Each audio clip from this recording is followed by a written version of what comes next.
What is up, 2K crew? It is that time of the week again, and man, this is one of my favorite days of the year. So I cannot wait to get into this. Not only do we have March Madness up on up on the big screen, we've got baseball. We've had a whole day of baseball, and we had the Yankee game last night. So we'll get into a little bit of that as well as opening day, as well as the Sweet 16 and beyond. So without further ado, ladies and gentlemen, let's get started. Turbo and 2K Show. That's right, 2K crew. It is we've officially checked two of the boxes before on our heading into spring checklist. The last one we need is the Masters, and that's right around the corner. That's right around the corner, as well as Easter. So Michigan folks, we're not out of the bad weather yet. You know, it's supposed to be down in the 20s the next couple mornings as we wake up to nice brisk 26 degrees, whatever it is. I'm sure I'm just like everyone else. Give me some sun, give me some 60s and 70s, and just let's be done with it. I'm over it. I'm not the biggest winter person, period, but I think we've all had enough. I think we've all had enough. And speaking of which, we've had enough of the storms. Thankfully, it doesn't look like this one's going to amount to a whole lot as far as severe storms. But yeah, can we get like 2 weeks? 2 weeks straight without a thunderstorm, without the potential of severe weather. If this is the way the spring and summer is going to go, shit. I don't know. I'm not a fan of it. Not a fan of it at all. But what I am a fan of, we don't have. Actually, I'm not a real big fan of this. We don't have a whole lot of news. So a lot of the news that I'm going to cover kind of goes along with the other talking points. So just want to give a big shout out to everyone that is watching live, whether you're on Twitter or X, whether you're on our Facebook page or on YouTube. Thank you so much for watching live. Thank you so much for watching live. Let me know where you're at in the comments, where you're at, who's your baseball team, and give me a pick for tonight's Sweet 16 matchups, because I got picks. I got picks. We've got power rankings, MLB power rankings. This is what we've all been building towards. You know, it's been spring training. I mean, you can take little bits and pieces away from spring training, but does it really get your juices flowing like real baseball? No. And what was kind of disappointing was we had, especially the World Baseball Classic, which was electric. And then we had like a week or so off, and it's like, okay, can we I know that they want to get the WBC guys back in camp and kind of get them reacclimated, but let's be honest, the competition that those boys faced throughout the whole tournament, in particularly the last four teams, whoever was involved with that, they've been facing major league talent that's been ramped up, whether it's hitting, pitching, regardless. And to go back down to spring training is kind of a letdown, at least I would think. And we've seen some guys have a hard time getting that ramped up again. And we've had some folks that have just taken that momentum and run with it. We're going to go over all that. And like I said, we've got Nebraska, Iowa up here. Nebraska's up 40-35 with 2 minutes and change left to go in the first half. We've got halftime of Purdue and Texas. And like I said, got picks for all of it. I am super excited. Super, super excited. Let's get started with some baseball. Let's start from the beginning. The Yankee game. If you're a Yankee fan, you loved it. Beat the Giants 7-0. Yankee pitching only gave up 3 hits, but I think Max Fried looked phenomenal. I mean, as advertised. Logan Webb, on the other hand, didn't quite look like the ace that we all kind of thought he would be. And end of the game, he currently sits at a 10.8 ERA, which sounds like a lot, but I have a very good feeling Logan will bounce back from that, and we'll kind of see that on a nice steep decline as the season rolls on. But yeah, this is Yankee fans. This is everything that you hope for. You're You're not playing at your home park, obviously, because the weather's crappy this time of year. So all of the northern teams usually travel, at least for the first series, if not the first two series, kind of make a little road trip out of it before they do head home and do their home opener. And if you're the Yankees, you had to be pumped. I mean, the team looks good. The Giants weren't slouches last year. I mean, they made the huge trade for Rafael Devers. But one of the like the main talking point here is Aaron Judge. We saw it in the World Baseball Classic. His lack of productivity at the plate, unless it was, like the United Kingdom team, absolutely torched them. But still, all in all, for the whole tournament, he is Captain America. He was the captain of the team as well as the Yankees captain. Goes completely over with a golden sombrero, 4 strikeouts,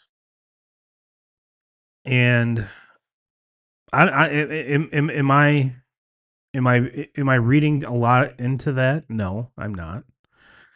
We rarely see, there's players that they might be sluggish out of the gate, but 2 or 3 weeks into the season, they're hitting their stride and they're a completely different player from there on out. We've seen this with Judge many times. Slow starter after the first month, just kind of bam, he locks in and he's hitting 340 the rest of the season. So is it a huge talking point? No. But when you look at some of the other production from some of these younger kids, which we're going to get into, you're like, okay. Is there something behind that? Like I said, I'm not really buying that. Not really buying that. And even though Judge played every game in the World Baseball Classic, so he got pretty much the maximum at bats a player could in that tournament. Is that the same amount of at bats as he would have received in a normal spring training regimen? I have no idea, but I have a pretty good feeling it's less. It's less. And I think a lot of what could explain some of the hot starts from some of the younger players is they haven't developed habits, their routine, how they get warm, and especially with the World Baseball Classic, you have to start even earlier as compared to if it was a normal spring training. So I'm sure this is just a bump in the road. And I'm definitely not a Yankee fan, but I do enjoy watching Aaron Judge. So am I worried about it? No, I'm not. And Yankee fans, you shouldn't either. You shouldn't either. It's one game, for Christ's sake. One game. In this day and age, a player going over with 4 strikeouts is nothing unheard of. So I would not be panicking, Yankee Nation, even though I know most of you are. I know you are. But let's calm down. Let's calm down. The season just started. Everything's going to be fine. Everything's going to be fine. I promise. I promise. Now let's get to some of the starts here for some of the players that I was talking about. Is this the one? Nope. Yeah, this was 2 days ago. This was a tweet from Job at Tiger Slab. Breaking news: Detroit Tigers shortstop prospect Kevin McGonigal will be on the opening day roster. By way Bro was first on it. Not only did he start, but he started at third base. And for all the Tigers fans, this has been like third base last season was a glaring need. It was by far the worst fielding and worst hitting position out of all the players on the team. And they just they couldn't find something that would work. They kind of patched it a little bit here and there, but didn't have a solid option moving forward. Now, and we talked about this a couple weeks ago, I think. We talked about McGonigal, and we talked about the very, very close comparisons. At least I was comparing the two between him and Roman Anthony for the Red Sox. And as a Red Sox fan, I was clamoring all last year, why in the hell is this guy not on the roster? If you're trying to put together the best roster every single day, having Roman Anthony in AAA is not your best roster. And we saw once they promoted him and he made his big league debut, it was a totally different team. Totally different. And I'm not talking about pre and post Devers trade. I'm just talking about all around. This team seemed to be rejuvenated. They were the best hitting team in baseball when he was healthy. And I'm not saying that McGonagall's going to do the same thing with the Tigers, but if you're trying to put the best product you can as a franchise on the field every single day, including opening day, you need this kid on the roster. He was absolutely torching the ball in spring training. He's a definite upgrade defensively, and McGonagall took that and ran with it because lordy, this is from the Detroit Times. Kevin McGonagall in his MLB debut, 4 for 5, a double, a single, and 2 RBIs, which was in a Tigers victory 8-2 over the Padres. And Padres are there were a lot of people's pick to challenge the Dodgers in that division. So to go out there and excuse me, to go out there and put on a showing like that, absolutely awesome. And you're going against Nick Pivetta, which is supposed to be the Padres ace. I love it even more. I love it even more. I cannot get enough of this guy. And Tigers fans, you guys should be excuse me, you guys should be absolutely ecstatic that this kid is on your roster opening day. Now, you might be saying to yourself, well, Turbo, if he spends 35 days down, or whatever the number is, down in AAA to start the year, then they get another year of service time. I get that. I hate that rule. I think it's absolutely dumb. Even going back to when the Cubs did it with Chris Bryant, we saw what Bryant was after that, and the Cubs would have been much better having him in that lineup an additional 35 days.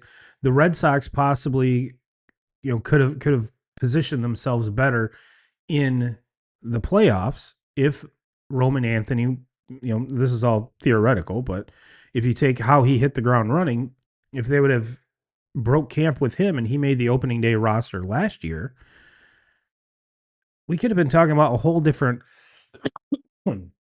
excuse me, a whole different playoff seed last year where you didn't have to go to Yankee Stadium.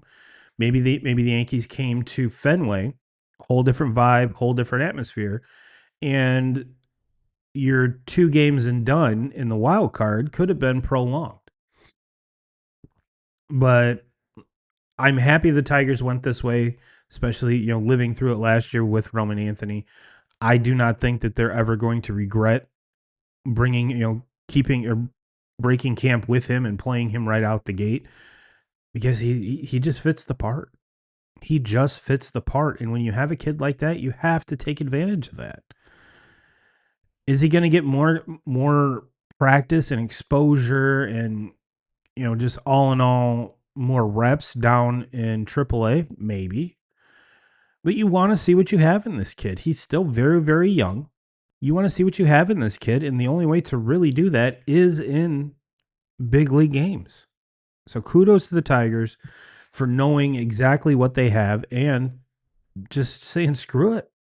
This kid's good. This kid is really, really good. He's the number 2 prospect overall, only behind Connor Griffin with the Pirates, which we've talked about him. He deserves it. And if you're the Pirates, Connor Griffin should have broke camp with you as well. But we've talked long and hard about the brass over in Pittsburgh and how they just don't do anything right. They don't. And I think with the Tigers, you're as a fan, you kind of have to be, even though you're excited to see McGonagall on the opening day roster producing right out the gate. Is it one of those, in the back of your mind, you have to be thinking, they're like, okay, well, if they're not going to extend Skubal, what makes me think they're going to extend this kid? And that is a totally valid question. Totally valid. Now, do I think that when it comes time, is McGonagall's price tag going to be what Skubal's is potentially? No, I don't. I don't. is it possible that it could reach, that $300 million mark? Possibly, possibly. I have a feeling if every single Tigers fan, if the Tigers brass presented an extension similar to what the Red Sox did with Roman Anthony last year for the years and the money, yeah, Tigers fans would be like, come on, Kev, take it, take it, take it. We want you here long term. Especially considering at a shortstop position, if this guy can rake like he does playing shortstop, we're used to, especially my generation, we kind of saw the evolution of the shortstop position, Cal Ripken and A Rod, even though he's still the best shortstop on the Yankees. I'll argue that till I'm blue in the face, but we saw the bigger power hitting shortstops. We saw that generation come up. And it's kind of fallen by the wayside. I mean, you could say Bobby Witt Jr. Yes, yes. Bobby Witt Jr. is a phenomenal talent, a five tool talent. You can kind of see that with like Ellie De La Cruz, even though his average numbers need to come up. His fielding is kind of what's holding him back from getting that five tool label on him. So having McGonigal at third is not a bad thing. Do I think eventually he will move over to his, kind of native position of shortstop? I do. And I think he'll live there for a long time. A long time. He's super young, he's super talented, and there I cannot wait to see what the ceiling is with this kid. I really can't, because I'm not even a Tigers fan, but I'm super excited when I see talent like this. I will say talent like this that is not part of the Yankees and or Dodgers. I love it even more. I love it. I just love it even more. And I'm sure most baseball fans will agree with me that we love to see talent, love to see new talent, as long as it's not with the Yankees, and especially the Dodgers. I mean, you could say the Yankees, but the Yankees haven't won anything in quite a while.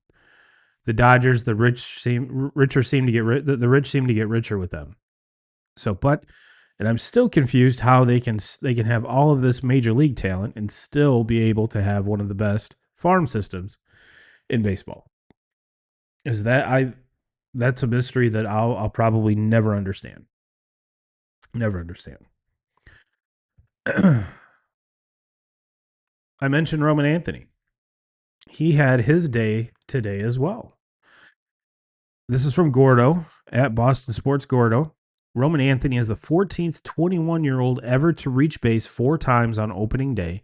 9 of the first 13 are in the Hall of Fame. Unreal stat from Alex Spear.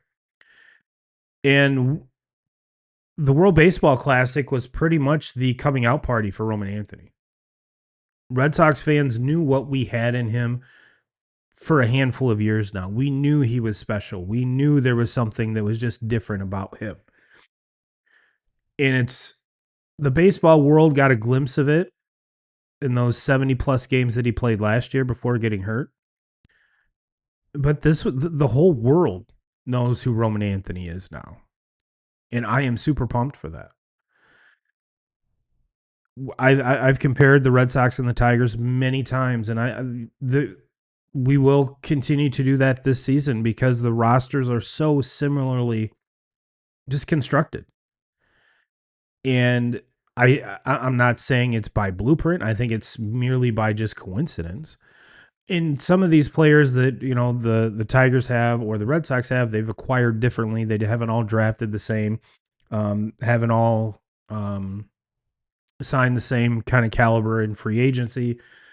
So let's or trades or whatever that. I'm just saying the active players on the roster are very similar from the Tigers to the Red Sox. So it is going to be fun to compare them, kind of see how each one is doing in comparison to the other throughout the season. And I'm really, really looking forward to that. Really looking forward to that. And one of the things that, draws a direct comparison is this. This is from Ballpark Buzz. Tarek Skubal versus San Diego, 6 innings, 3 hits, no walks, no runs, 6 Ks. Garrett Crochet versus Cincinnati, 6 innings, 3 hits, 2 walks, no runs, 8 Ks. The AL Cy Young race is already tight. And we saw the race come down to these two last year. And I think even though Garrett Crochet put together one hell of a campaign in 2025, the rightful owner of that award was Skubal. Back to back now. Back to back. The reigning back to back AL Cy Young Award winner. It's got a pretty cool zing to it.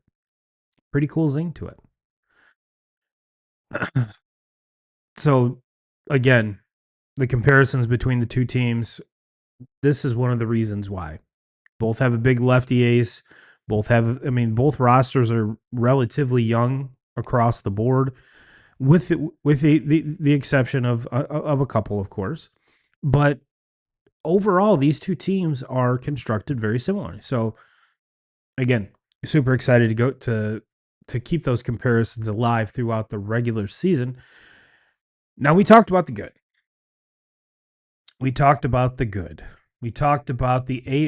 reigning Cy Young in the AL, the runner-up to the Cy Young in the AL, the Cy Young Award winner in the NL did not fare so well. It's from Fox Sports MLB. Paul Skeens didn't make it out of the first inning in his opening day start. 2/3 of an inning, 4 hits, 2 walks, 5 earned, a 67.5 ERA to start the 2026 season. Now, if you look at that, you're like, holy shit, that is just bananas. And it is. It is. And can we really pin it all on Paul Skeens? No.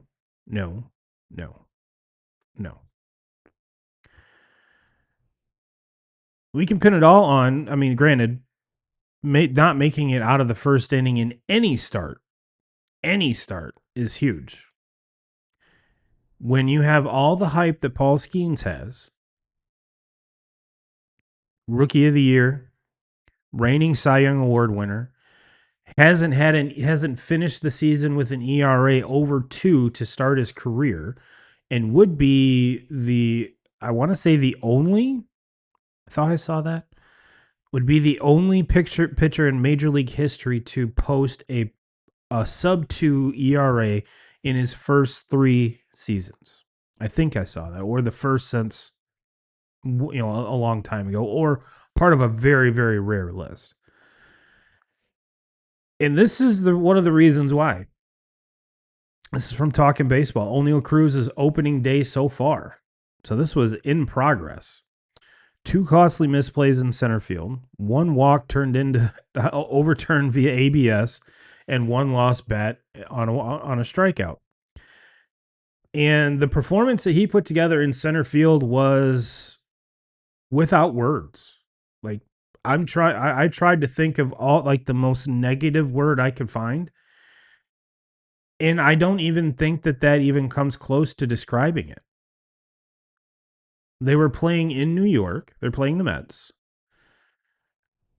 The Mets have a very, very good team. They have a very good roster. But O'Neal Cruz, there was a lot, especially who was it? Embiid. Joel Embiid tweeted that Cruz better get used to being a DH, because he misplayed 2 balls in the outfield. One, he took a step in and the ball beat him over his head.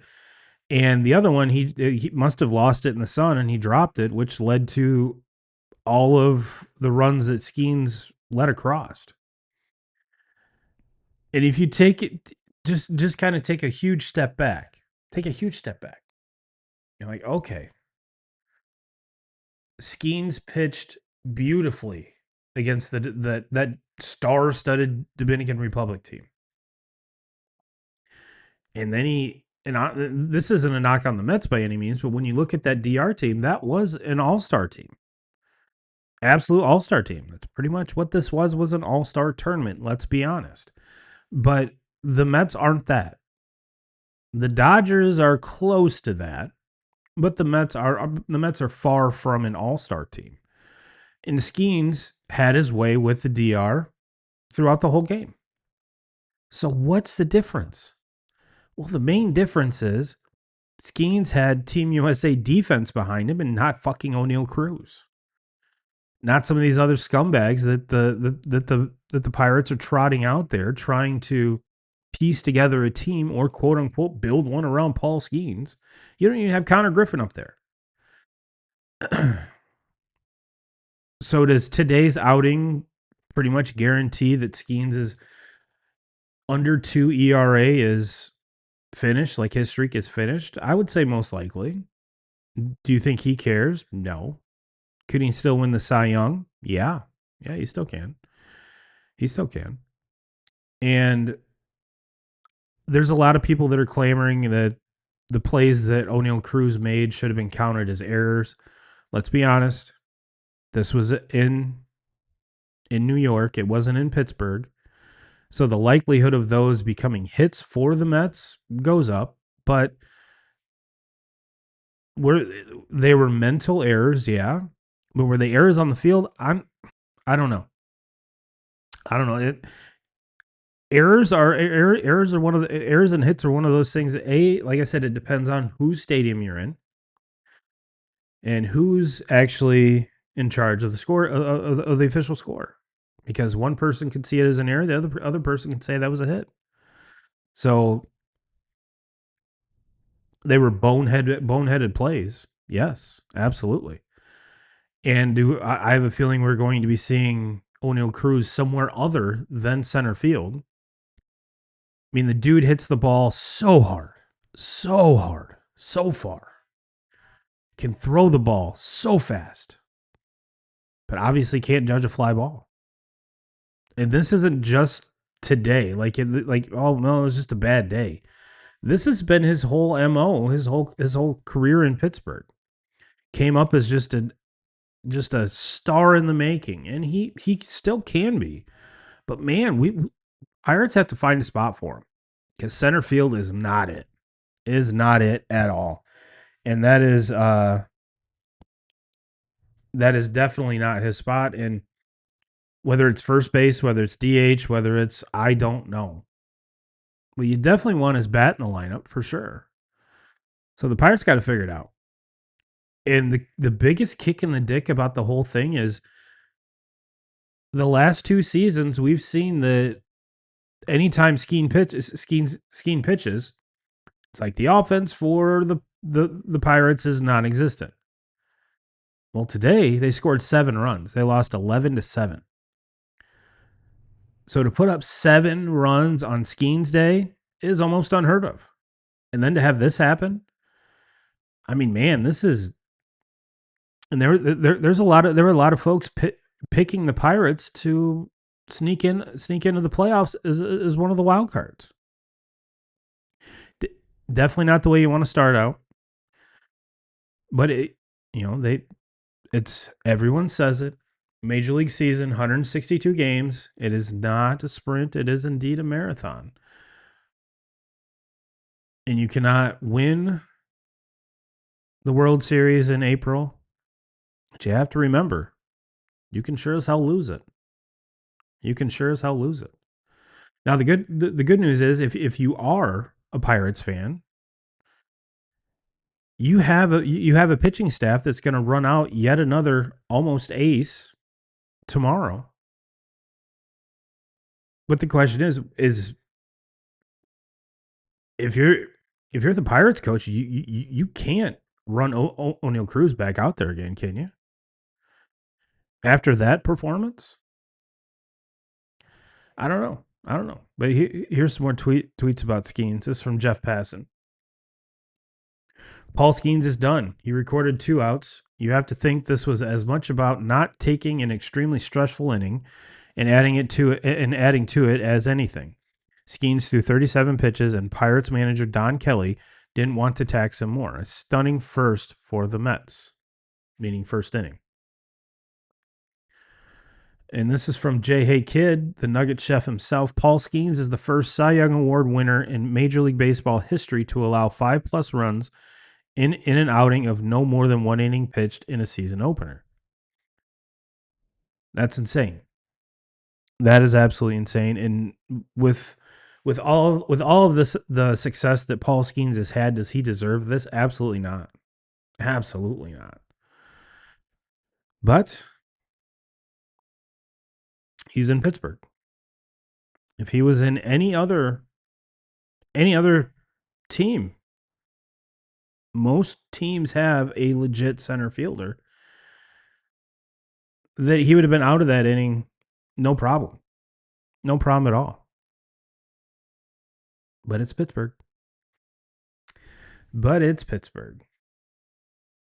So let's kind of go over some of the scores. We have the Diamondbacks at Dodgers just got underway. They're in the bottom of the first. We still have the Guardians Mariners still yet to go. First pitch is at 10:10 on MLB TV. We talked about Pirates Mets, White Sox Brewers. Poof. If you're a White Sox fan, I'm sorry. You guys are legitimately worse than the Pirates because the Pirates have dudes. White Sox don't have dudes. They have a lot of players, but no dudes.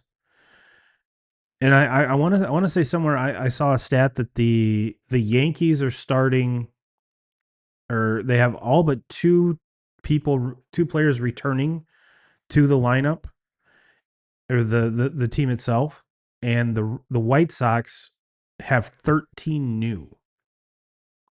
So yeah, the White Sox made a lot of changes in the offseason, and why the hell not? Because you were the worst team in baseball last year. You were close to being the worst team in baseball history. And it doesn't, there's no way that, could you be better than last year? Sure. But is that a good thing? It's obviously a good thing. It's a step in the right direction. But when you can't compete with regular MLB talent, what are we doing? What are we doing? Mizorowski, I believe, struck out 11 White Sox. Was a opening day record, at least for the Brewers. 11 Ks. And yeah, White Sox are definitely not looking good. Not looking good. Now, one of the teams that a lot of us figured to be very bad was playing in one of the teams we thought would be very good in the Nats at the Cubs. And the Nats hang 10 on the Cubs. Matthew Boyd. Let's see. Let's grab a box score here.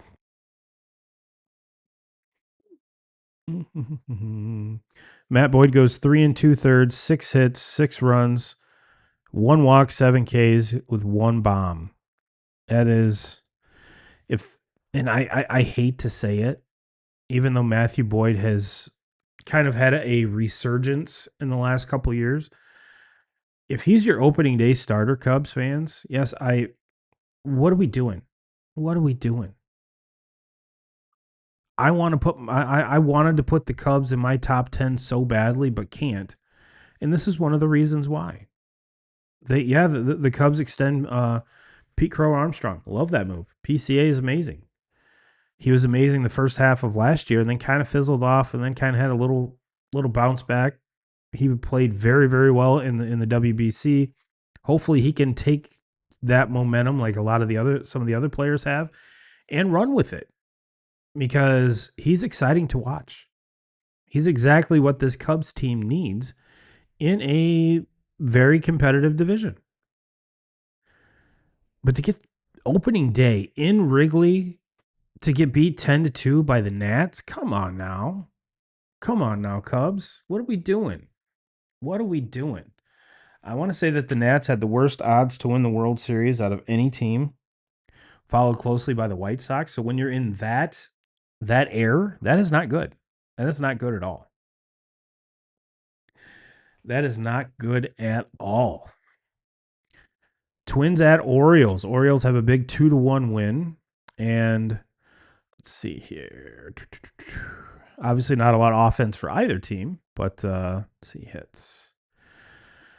Adley Rushman went 2 for 4, and that's one of the big question marks coming into this season. Was we kind of saw a regression with Rushman the last year and a half. Like this kid started out with his hair on fire, catcher, switch hitter, had all of the tools to be an excellent ball player, and then was hitting close to 200 last year. And it's like, what the hell happened to this kid? Where was the fall off? Is he hurt?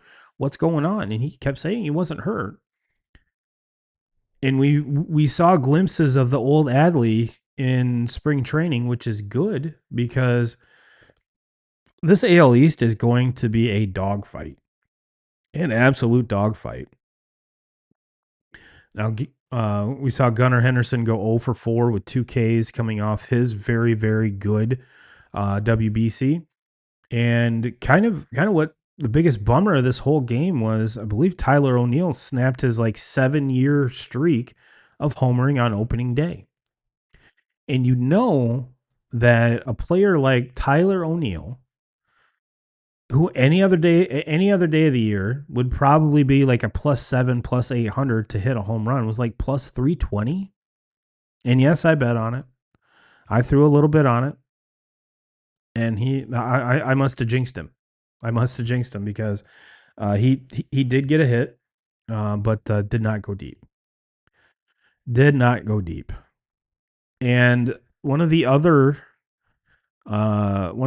question marks with this Orioles team was the pitching. And yes, they were going against a kind of lackluster Twins team. Twins had pretty much a fire sale at the trade deadline last year, all with the exception of Joe Ryan, which would have loved to see him in Boston, but didn't happen. And Ryan went 5 1/3, 1 hit, 2 walks, 7 Ks. Awesome start to his 2026 season. But Tyler Rogers went for the Orioles, went 7 innings, 3 hits, 4 walks, 5 Ks. And if you're an Orioles fan, when you're putting up zeros, I think that's all you're really worried about. Like I said, especially once the AL East gets rolling, this Orioles team could either be a very good team or a team that's playing spoiler. And to get that start from Rogers is awesome. Red Sox get a big win over Cincinnati in Cincinnati, 3-0. They had 3 runs, 12 hits. Let's grab a box here. Let me look on the right side here. We talked about Crochet's outing, 6 innings, 3 hits, 2 walks, 8 Ks.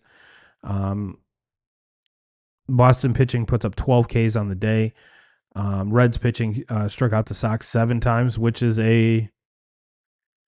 we kind of saw, Red Sox Nation, we kind of saw a trend last year that if we struck out more than 10 times, the likelihood of us winning that game went down a lot. So to only strike out 7 times opening day, where normally the arms are ahead of the hitters.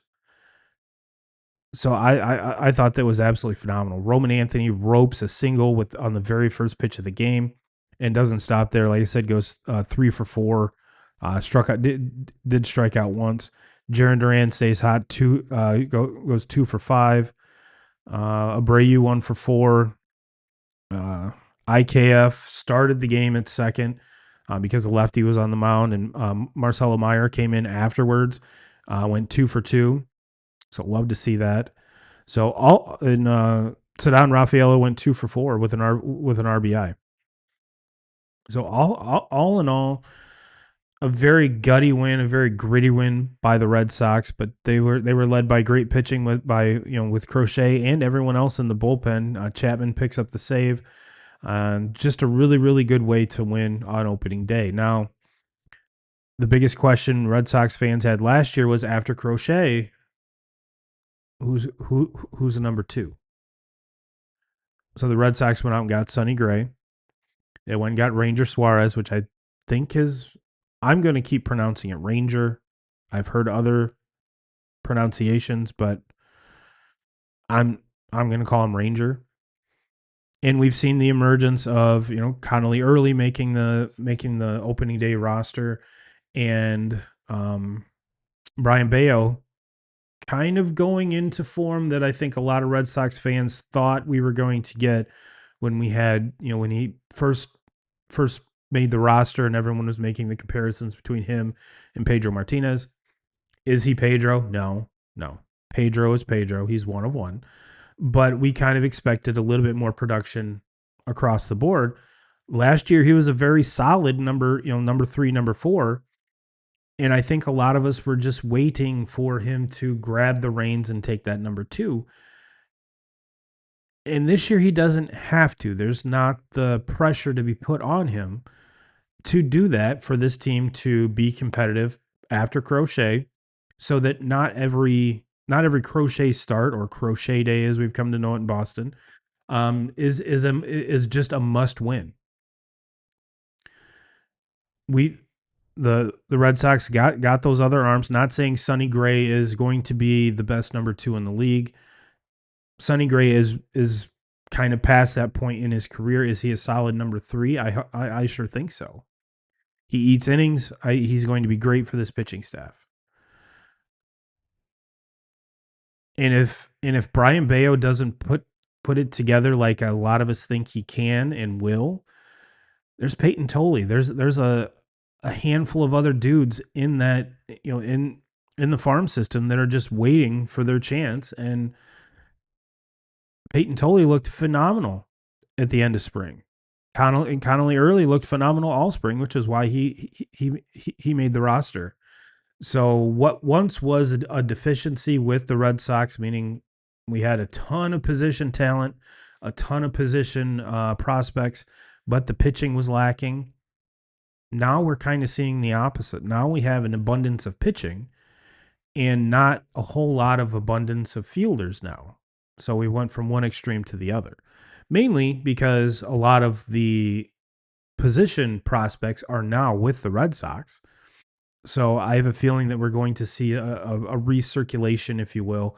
And it's never a bad thing to have a whole lot of talented arms, because even if you do need a piece for the offensive side, that talented arm could land you a very big piece. A very big piece.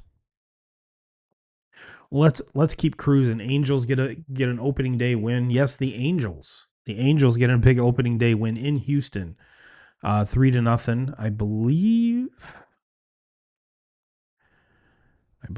Where is it at? Mike Trout goes 1 for 2 with a home run, 3 walks, 1 K. Yeah, people are saying Mike Trout might be back. Mike Trout might be back. And as a baseball fan, I think we all want Mike Trout to be back. Will he ever get to his, Mike Trout prime? I doubt it, because he was one of the best players in MLB history for a while. Not just of this generation, MLB history, going up with, the black and white photos whenever they're making comparisons on careers. And when you're doing that, that's when you know you're pretty special. And I don't have to go on and tell you how special Mike Trout was, because we all saw it. And it's just been tragic. The injuries add to that, just the total train wreck that this Angels organization is. You have to applaud him for at least wanting to be a one hat guy for his whole career. But do you really want to spend it on a team that's this bad? I mean, come on. Justin Verlander wanted to retire, 1 cap. That's, once he was traded, he's like, well, if that's the case, then it really doesn't matter. But it would be nice to see Mike Trout in the playoffs, having big at bats in the playoffs before he's done. And I really don't think it's going to happen until he's done with the Angels, whether that's retirement. And if that's the case, we'll never see him. Or if he's traded, or which the Angels just won't outright release him. But at what point are they like, give us kind of a sweetheart deal and we'll send you Trouty. And like I said, I hope that that comes to fruition. But for what it's worth, Trout's slugging 2.00, not point 0.2, 2. Unbelievable. Unbelievable. So big dub there for the Halos. Tigers get a win 8-2 over the Padres. We talked about that in Scooble's performance. We talked about McGonigal. Let's see if there's anything else to point out here on the box score. Tatis goes 1 for 4. Xander goes 2 for 4. Machado goes 1 for 3. Kerry Carpenter goes 0 for 5. That's awesome. Torres goes 1 for 4. Keith goes 2 for 5. McGonigal 4 for 5. Dingler 2 for 5. And one of the guys that I think this team is going, that whether you're in Detroit or not, is Parker Meadows. I think if this guy has at least a healthy 2026, that's going to make a huge world of difference for this team. Just because they haven't really had, I mean, yes, they had Javi Baez in center field for Christ's sake last year. And you can't really say much because he made the All-Star team as a center fielder last year. Is Baez a center fielder? No. He did go 1 for 3 today. One for 3, 1 strikeout and a walk. So the two players on here, Torkelson and Meadows, I think a lot of folks are kind of keeping a very close eye on, just because Torkelson was a number 1 overall pick. Has he played like it? Not really. Not really. Do I think he can? Yeah, I do. I honestly think Torkelson is a 30 to 40 home run guy year in and year out, just like Riley Green. And Riley Green's another guy that the Tigers are going to have to extend and or pay along with Scooble. So having this young talent is awesome until it comes time to pay them. And if you have an organization that's worth a shit, they normally pay them, or at least approach it sooner rather than later. And so we shall see what the Tigers have in store and how this team kind of gels. But off to a good start. Then we had the Phillies at the Rangers. Let's see here. There was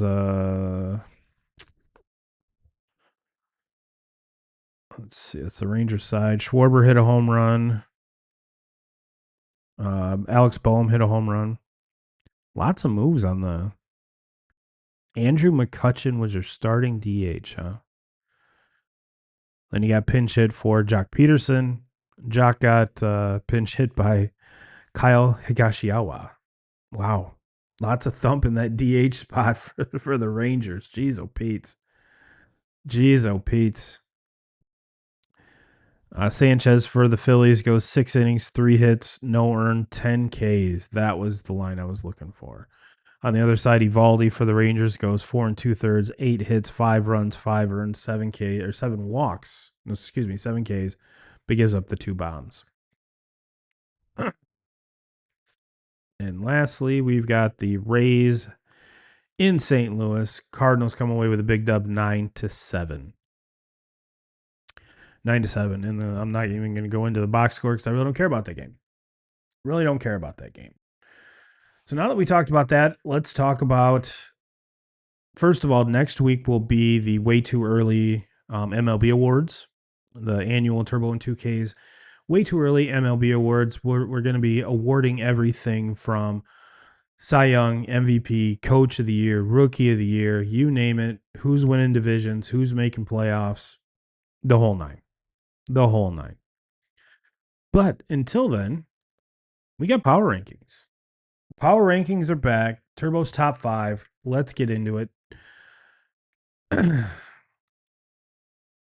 Number 5, I did go Cubs. I was wavering Cubs or Phillies. And I really do think it actually, here, let's do this. I'm changing my mind.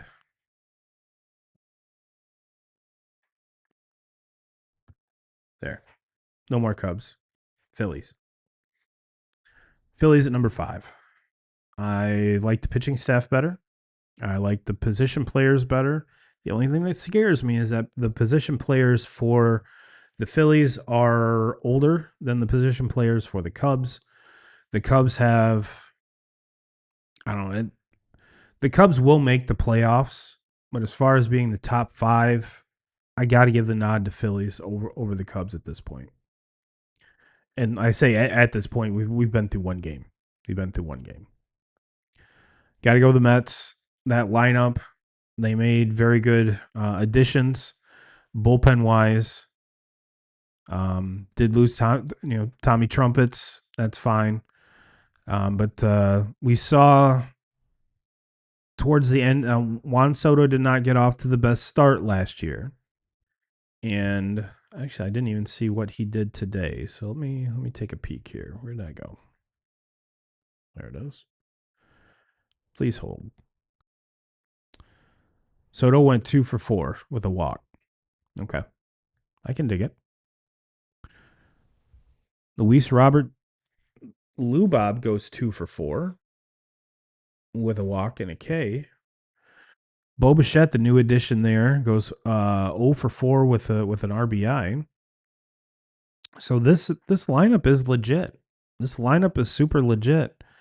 And anytime you can have Francisco Lindor to lead every 1-2 Lindor Soto, I mean that's definitely a 1-2 punch that can compete with Otani Betts. I'm not saying that they're going to be better, but that's a legitimate foe, if you will, for a 1-2 punch. So yeah, give me the Mets at 4. I got the Blue Jays at 5. Came within 1 out of beating the Dodgers in the World Series. There's a lot of folks that are saying, well, they lost Bo Bichette. They lost Bo Bichette. I think they're going to be fine. I do. I really think they're going to be fine. Santander cannot be nearly as bad as he was last year, so I think you're going to see a bounce back from him. Kind of get more back or get back to prior to last year. So yeah, I really do think that we will see a resurgence from him. Pitching staff is still going to be great. Love the Blue Jays. Love the Blue Jays at 3. I got the Mariners at 2. Love everything that the Mariners did in the offseason. Love now. Everyone can say Cal Raleigh absolutely sucked at the World Baseball Classic. And I think that's just one of those things where he needs more reps in order to get going. That's just his thing. And having to share the dish with, excuse me, having to share the dish like he did with Will Smith kind of limited his at-bats. Now, granted, you could say, well, if he came out the gate hitting, those at-bats would have been, harder to give to Will Smith. I get that part. But I think it's just one of those things where he doesn't start off as fast as some of these other players do. Am I worried about Cal Raleigh? No. Is he going to hit 60 home runs again this year? Probably not. And I'm not saying that to degrade what he did last year, but he had one of the greatest, not one, he had the greatest home run season by any switch hitter, any catcher, and any Mariner. Let that sink in. Can he surpass 60 home runs? Sure. Do I think it's likely? No, I don't. I think he'll end up in somewhere in that 40 range. Excuse me. So is it really that terrible? No. This is totally the wrong graphic for this, but that's okay. We're going to press through. And it's not going to surprise anyone. I've got the Dodgers at 1. The Dodgers are going to be at 1 until someone proves otherwise. And one game is not going to. Now they're tied with the Diamondbacks after 2. 0-0. Both teams have a hit. So I'm not really shaking in my shoes that the Dodgers have taken some drastic step back. No, they've actually taken a step forward when they signed Kyle Tucker. We're going to get a full season of Otani pitching. We saw a very little glimpse of it last year. Curious to see what that's going to look like. So, business as usual for the Dodgers.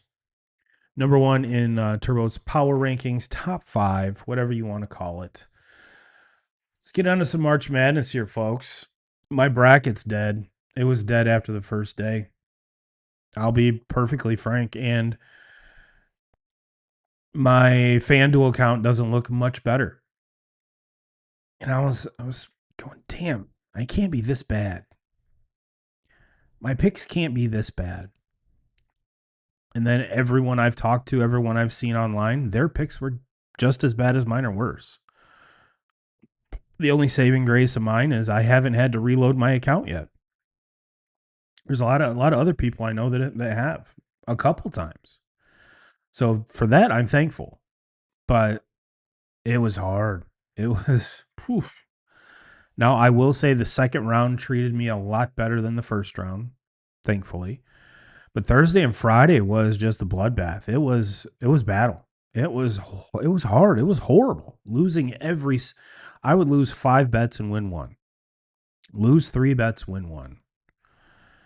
And especially in the first round, the first, Thursday and Friday, that's normally where I'm making all of my money. Now it's later on in the tournament that I get a little creative and a little, cocky, if you will. And that's when the account starts taking a hit. But I thought this year I was very, and maybe it's because I went in with a whole different agenda, if you will, a whole different way of looking at it. But man, whatever it was, sucked.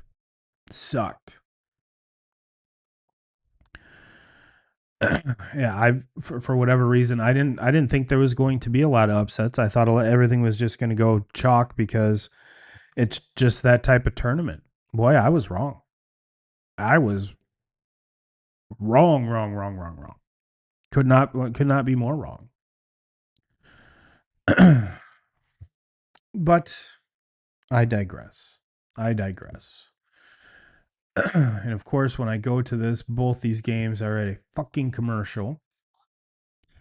But we've got, looks like Texas and Purdue are tied. A little under 4 minutes to go in the second half. We've got Nebraska up by 3 with almost 8 minutes to go in the second.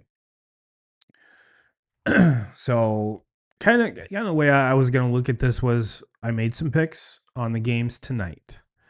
So Texas, Purdue, Iowa, Nebraska, Arkansas, Arizona, Illinois, Houston. I'm going to give you my picks for those, and I we'll take a look at tomorrow's game. I didn't make any official bets yet because I'll put those in tomorrow morning. But let's get to the picks, and that graphic is way out of date as well. So please ignore what is over here. What is over here? So let's talk about Purdue. I took Purdue minus 9.5. That's not looking good. Now, is it completely out of reach? No. College basketball is just a game of runs. And in the last 4 minutes, could Purdue take off and go on a 12-0 run? Yeah, they really can. Do I think it's possible? Probable? Probably not. And a little later on tonight, I took Houston minus 2.5. That one, I'm not. This isn't the Houston team that we've seen in the past, 2K crew. This Calvin Sampson team is not the same as they have been the last few years. A team that, is known for their defensive prowess is not that prolific at defense this year. Do I think they're good? Yeah. I think Houston's really good. I just don't know about this Illinois team, to be honest with you. I don't.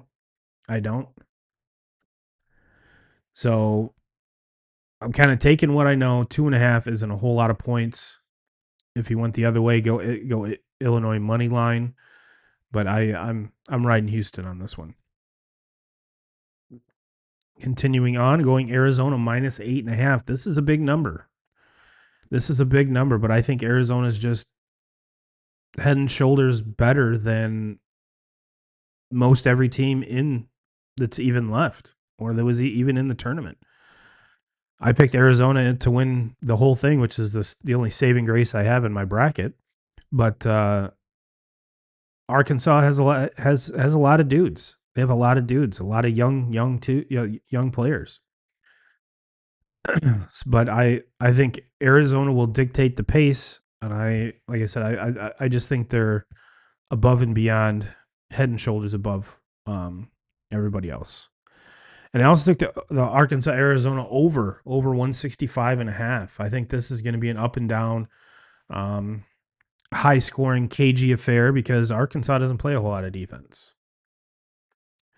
Arkansas doesn't play a whole lot of defense. And lastly, I took Iowa money line, which we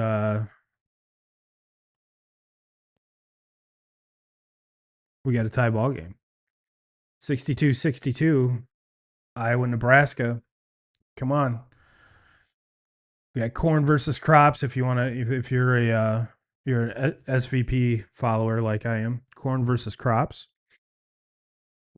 But let's now that you got my picks, like I said, I don't even know why in the hell you'd be wanting to ride with any of my picks, considering I've been ice cold. But shoot or shoot, that's what we do. That's what we do. All right, start tomorrow. We got St. John's at Duke. Duke is a 6.5-point favorite. Give me the Johnny's money line. Give me the Johnny's money line. Let's see what that is, just out of curiosity. Just out of curiosity.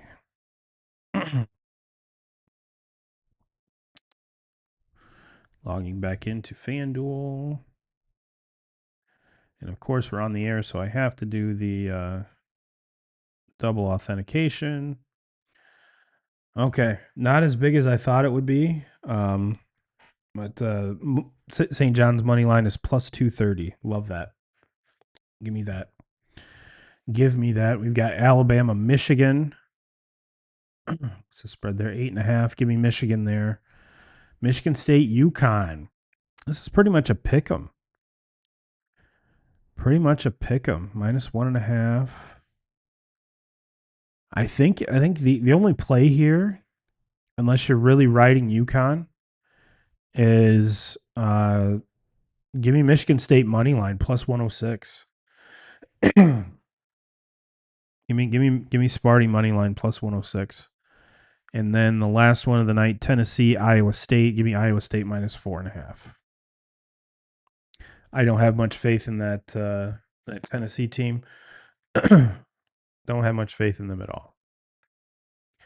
And like I said, I'm still riding the Arizona to win it all.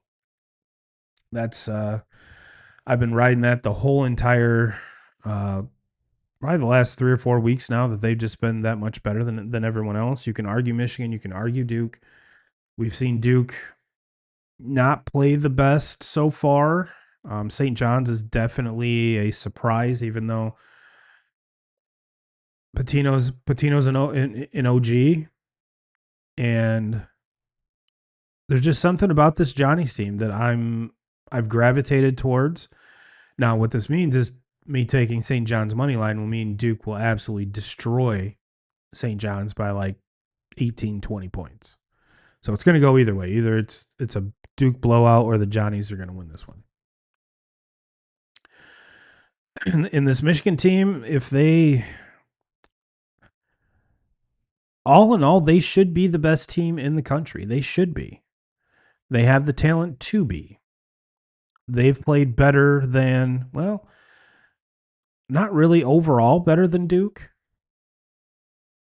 The games that Michigan's played have been closer than I think a lot of Michigan fans would have really wanted, considering this team, I set might have been an NCAA record instead of a Big Ten record of most 30 and 40-point wins in a single season, which is uncanny considering how good a lot of these Big Ten schools were. But it just hasn't, as talented as they are, as much money as they paid for this team, they're not as cohesive as I think a lot of folks would be expecting, especially this time of year. And just everyone loves the shit on Dusty May anyway, so I'll just pile on. Not really, but yeah, I'm definitely taking Michigan minus 8.5. Alrighty, 2K crew. I'll get you out of here on that. Everyone enjoy March Madness. Enjoy what should be a national holiday. Opening day, baseball season. Just one thing one thing to add to this. I saw a clip with Tim Kirkchin, and I agree with him. And maybe it's just because I'm almost 50 now. You can call me an old head, but I enjoyed when opening day was one day. I didn't touch base on, when we talked about Yankees Padres, the whole Netflix thing, which was I didn't watch. And looking back at some of the stuff that happened last night, I'm glad I didn't. I'm glad I didn't. I could have done without the Jameis Winston stuff. I could have done without the WWE stuff. Even though I love Burt Kreischer, I could have done without him screaming. And we had the first ever. Now, is it this monumental thing? No, but it was the first ABS challenge in Major League Baseball history. We didn't even really get to see it because they cut away to an interview with the manager. We saw the score bug, which I hate that term, but the score bug not be on the screen all the time. And for as many resources as Netflix has and some of the great stuff that they've done, it was like they never really consulted a baseball person when putting this together. And maybe they did, and maybe this is what the baseball people told them. Maybe this is what the new age baseball fan wants. I don't know. But as far as baseball fans that I know, it was terrible. It was absolutely terrible. It seemed to me like it was TV people trying to cover a baseball game.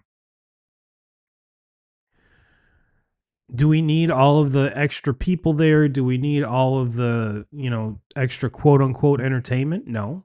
No. But can we get the score bug on the screen the whole game? That would be fantastic. That would be amazing. All the other TV crews do it.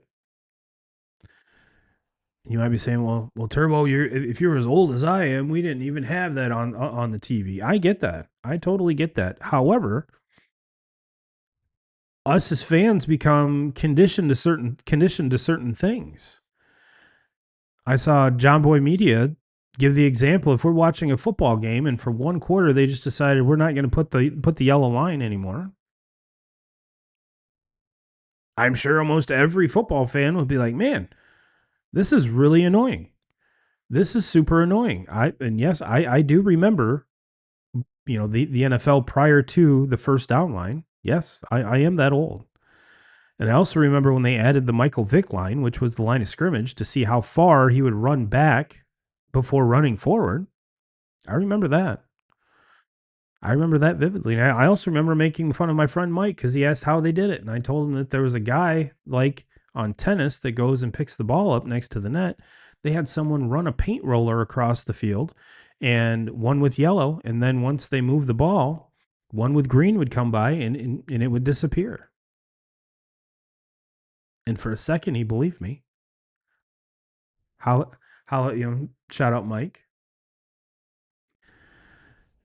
So it's one of those things where, is it necessary? No, but does it make the viewing experience better? Yeah, yeah. I really think it does. And lastly, I'll end with this. Oh, we're 68-65 Iowa. I'll end with this because I've become used to living in Michigan, not being able to watch all of my Red Sox games. Yes, you could get MLB.TV, which I did for a little bit of last year, and it was awesome. But there's still blackouts. There's still blackouts, which I'm not sure. I'm not even sure why those exist. Can we just? I pay for all the games. Can you show me all the games? And now, like Tigers fans, When the Tigers were going through their run with Miggy and Verlander and Scherzer and Prince Fielder and you name JD Martinez, all of those guys, we had Fox Sports Detroit. And it came with DirecTV, it came with Dish Network, and then once YouTube TV came out, it came with YouTube TV. So you were getting Fox Sports Detroit whether you wanted it or not. It was just something that came with whatever TV package you were paying for. And of course, Fox Sports, kind of, which it wasn't just that. If you lived anywhere near one of these teams, you had your Fox Sports insert name of city. And they didn't just do the Tigers games, they did the Red Wings games, Pistons games, whatever. And now we're having to pay $20 a month if you're a Tigers fan to stream Tigers games. Now, granted, I want to say that if you do these $20 a month and you continue it, you will get Red Wings and Pistons. I think. I don't know if that's been finalized, but at least the Tigers, this is the only way you can watch your Tigers, aside from, because ESPN isn't doing Sunday night baseball anymore. It's Sunday night WNBA. Yay. Now, I believe NBC kind of picked that up, which is awesome. We need Sunday night baseball, whether it's on ESPN, Fox. I don't give a shit where it's at. I just want to watch Sunday night baseball. Getting back to something that fans are conditioned for, I love watching Sunday night baseball. That's just one of the things that I've become accustomed to, and that's what I love. And when I saw ESPN was no longer having Sunday night baseball, I got very upset. And we talked about it on here.